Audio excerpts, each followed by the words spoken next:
Okay, today we're going to talk about Tim Gattreau's Welding with Children. And if you grew up in the South, then you probably recognize a lot of the dialogue in this story, and you probably recognize a lot of the scenery in this story. I think very few of us have lived in the South for very long without driving far enough out into the country to see someone's yard who is it's just filled full of cars. A real funny story. There was a yard. I was driving out in the county, and there was a yard that had so many cars. It had like 100 used cars in it, or junker cars laying in the yard. And one of them was a car like mine, and I needed a piece actually. So I stopped and I went up, and there was a trailer there. It looked like just like the lot trailer of a junkyard, and I knocked on the door. And I looked to the left right as I was knocking on the door, and the sign said, "This is not a junkyard. This is a private residence. Please go away." I still can't believe that any private residence would have 100 junked cars in the front yard. It was truly amazing. So this story is kind of familiar. We see this stuff in the South a lot. But let's talk a little bit about what the story represents, or what is the story about. First of all, there's tons of ways to see any story. So whenever I'm talking about a story in a very narrow focus, just realize that it's just one sliver of a way in which the story can be discussed. But today, let's talk about redemption. What is the story about? Is the story about a person coming into the later part of their life? Bruton's already raised, I believe, 4 children or something like that. Yeah, I believe he's already raised 4 children, and that he said that none of them has gotten married, and he says it in a way in which seems that kind of bothers him, that he wishes they'd gotten married, and that the ones that we see seem to be a little, we could generously call it careless with their children.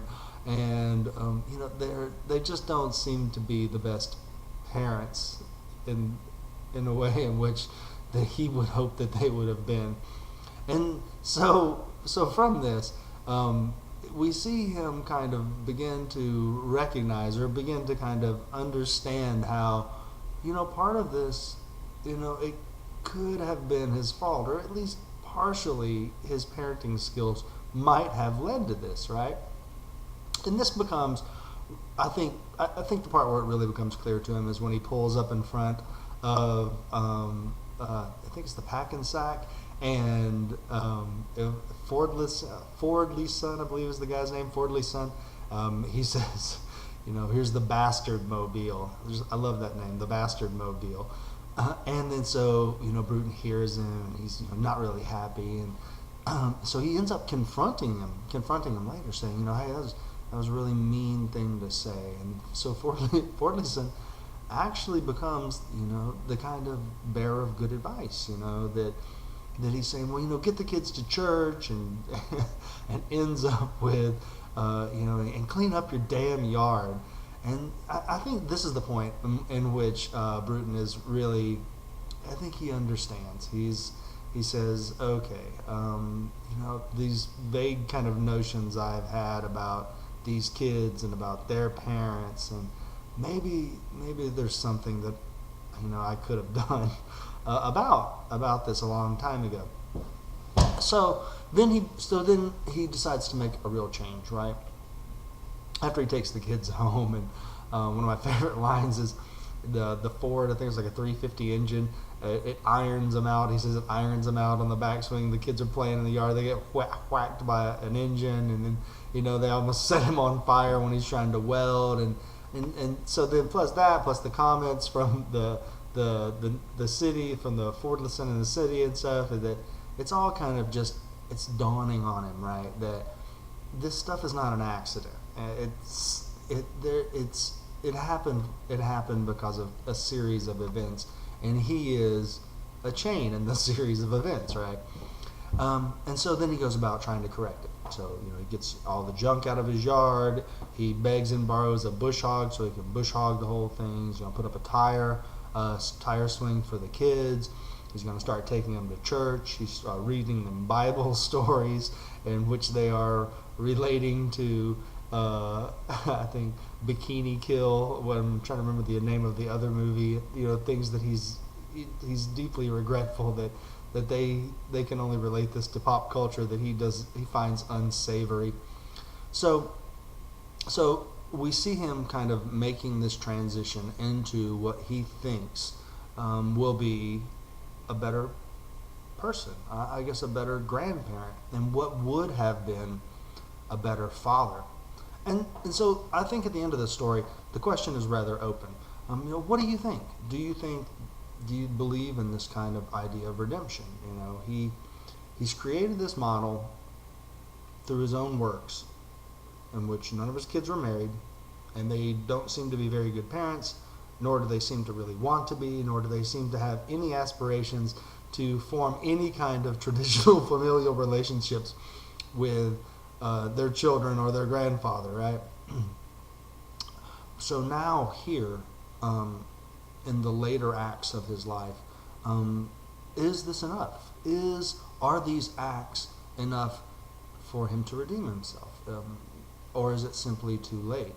And then so I think that generates a bunch of very interesting questions, that by examining the story itself, is it possible to say that, yes, that it is never too late for redemption, especially if you want to pull in the Christian themes to this story that, of course in the Bible, this idea of, the people hanging next to the cross on Jesus asked for redemption or whatever, so on and so forth. One of them is granted redemption, the other doesn't. Anyway, so so if we want to pull in the Christian themes, that the idea that, for sure, that this idea of redemption is never beyond our grasp, no matter how far we are, if we are willing to turn back toward the righteous path, or however you'd like to say it, that redemption is always possible. And then, or maybe no, that if you want to kind of use other themes in the story, that no, he's already gone too far, right? That 4 kids already, I don't want to say destroyed, but 4 kids already kind of not given the full opportunity to realize a more fulfilling life. And then those kids, and even Fortison said, let your kids go. They're already gone, right? So that maybe redemption, even if he offers the grandchildren redemption, that the redemption that he seeks so much in the form of, mending these actions, past actions with his children, that is past, that there is no really reclaiming that. And so that part, that slice, that piece that I think that he really wants, that is forever beyond his grasp. And so that's what I kind of think about the ideas about redemption in the story. There's a lot of other, ideas about the story. What is the portrayal of the South? Is it accurate? I've grown up in the South and went to school here, and I find it amazingly accurate, to tell you the truth. Everything about it it strikes me as really good, very, very authentic, especially to this region. The Louisiana, Alabama, Mississippi. That I think it's remarkably spot on. But you can obviously make arguments saying no, that it's not. That it's again, this is just a stereotypical rehearsing of these Southern kind of archetypes, and that these things are problematic, and that printing these works over and over again simply works to rehearse these kind of visions of us as Southerners, and I don't like that, or just whatever your opinions are. So get back to me with your opinions, and if you want to talk about this story anymore, just let me know, and we'll do it.